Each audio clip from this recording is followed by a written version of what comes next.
song came about.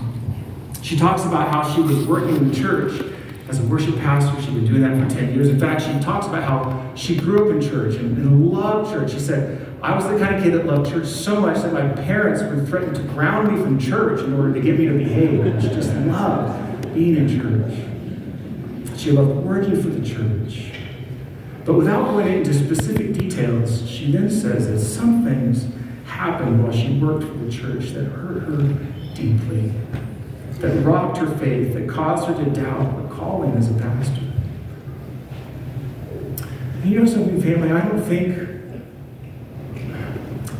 we can just brush over that without saying something. Something that I think should be said while we were dealing with the topic we are dealing with today is that sometimes the deepest hurts that we experience are here in church. Unfortunately, sometimes it is within the body of Christ that we need forgiveness the most. And if you are someone who is here today that has been deeply hurt by the church, I want to say I'm sorry. I will be the first to admit that I'm not perfect. I make mistakes. Sometimes I have said things as a church member, as a church pastor, that were insensitive and inappropriate and hurt people. Sometimes I haven't been there well enough for certain people, overpromised, underdelivered. And it's caused damage. But that's the case for all of us, because none of us are perfect. The church is supposed to be a place where we find healing, and that is often the case, but sometimes it is the exact opposite. And I'm sorry if that has been your experience. That was Anna's experience. I think it's healthy for us to admit that, right? To be real about that, so that we can look to God's grace together. So we can work on that. Engage with each other as God's grace helps us grow. So this was Anna's experience. The church hurt her deeply. A place she always loved. She had to transition off of the staff where she was serving and left feeling discouraged, like she probably was never going to work in ministry again. But then she said, the Lord took her on a journey of falling back in love with the church. She got a call from a friend who told her about an opening in a church in Dallas that he thought would be a perfect fit for her. Recommended her name. But she had her doubts. A little while after she hung up the phone with her friend, she got a FaceTime call from the pastoral staff at that church in Dallas. They invited her to come for the weekend. She was hesitant. They said, why don't you just come out and we'll get to know each other? So she reluctantly agreed. When she arrived, they took her out to dinner, and they said this to her. We know that you in the past have been offered lots of jobs at lots of churches, but we are not going to do that here together. We just want to love on you, care about you, and get to know you and have you get to know us. So that's what they did. The entire weekend, they didn't talk about the position or ministry at the church, offering the job. They just loved on her and got to know each other. And then it came time for church, and she attended the worship service. And she describes how the pastor was preaching a message that felt like it was meant just for her that day. You ever had that experience? I have. And the pastor was doing this interesting illustration where he had a suitcase up on stage and boxing gloves on his hands. And she says that he was talking about how a lot of times foster kids who get adopted don't unpack their suitcase even after they are adopted because of the ways they have been disappointed in the past, and they're always ready for some kind of change. And then he had the boxing gloves on because he said everybody's always ready to be on the defensive because of the ways they have been hurt before. And as he was going through this illustration, Anna says that she just got this overwhelming invitation in that moment to let God unpack her suitcase, take off the boxing gloves, surrender her hurtful memories to Him, trust in His goodness. She called her dad after that weekend and told him about the whole experience. And her dad said to her, you know what? I think this is your Manasseh. She goes, what? Manasseh, you remember that's the one that Joseph named, his firstborn son. This, Anna, is your Manasseh. Where God will cause you to forget in a way that will help you move forward. Anna started working in the church and wrote this song called Manasseh. A song that the praise team is going to come up in a moment to sing for you. It's probably a song none of you have heard. So if the words are going to be up on the screen so you can follow along and so you don't miss any of the words, but you don't have to feel like you have to sing. You're welcome to if you pick up on it. But what I really want you to do, family, when you hear this song, is I want you to think about what needs to be your Manasseh. Is there a painful memory that you need to surrender to God today?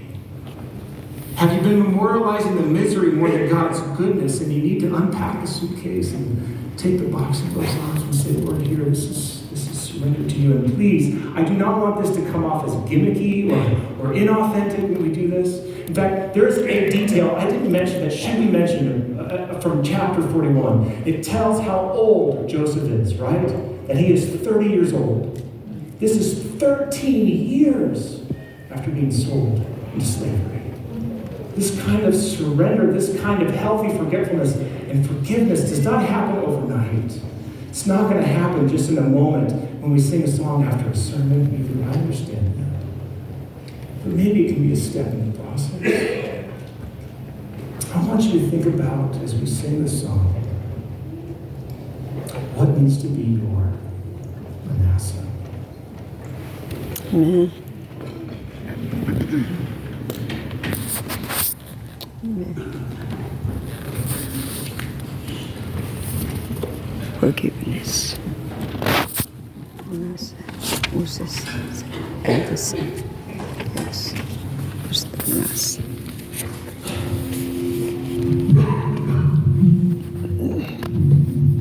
You redeem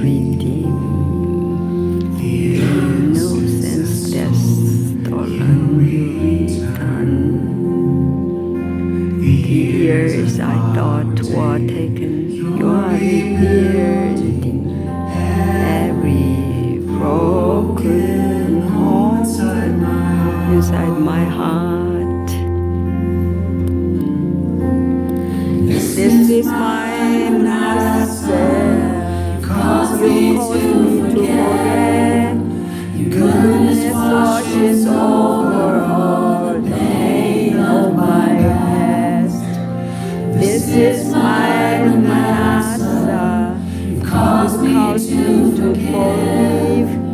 In all my broken places, your writing was written.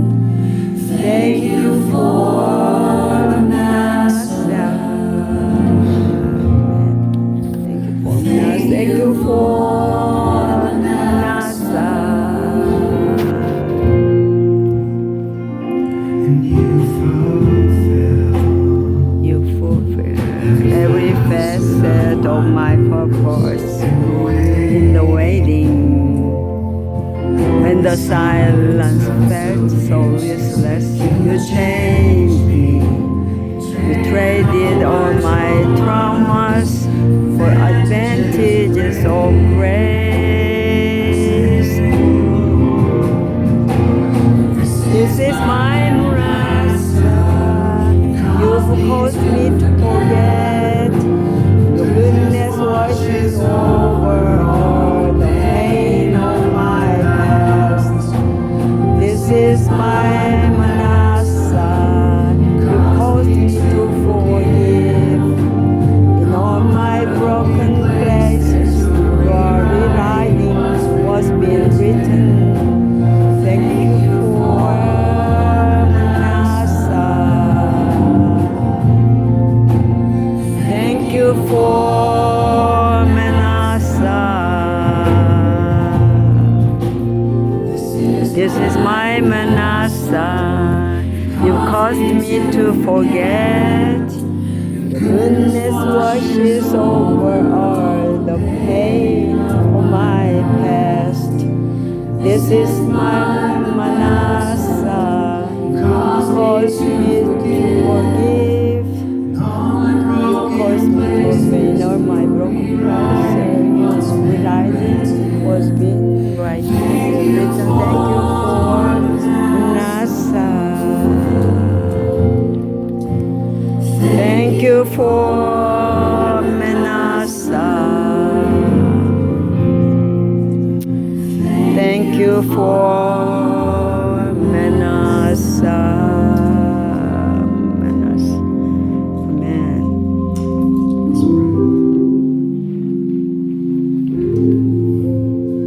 Lord, thank you for Manasseh. Amen. The opportunity to surrender our memories to you. Amen. An invitation to be able to focus on your goodness. May we do that as we leave this place in Jesus' name. Amen.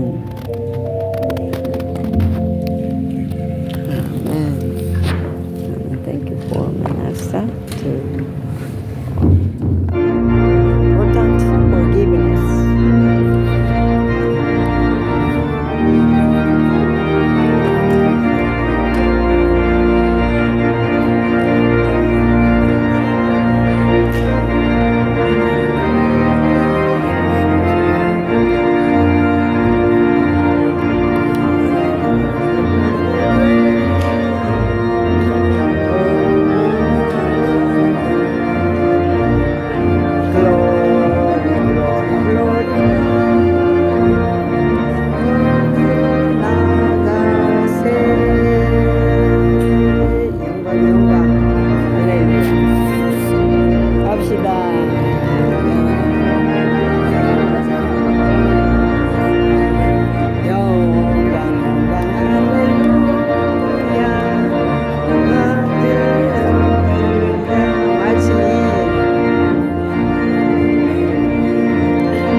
Happy Sabbath.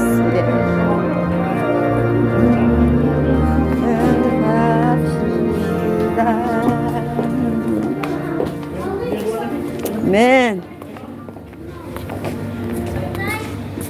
아멘, 아멘.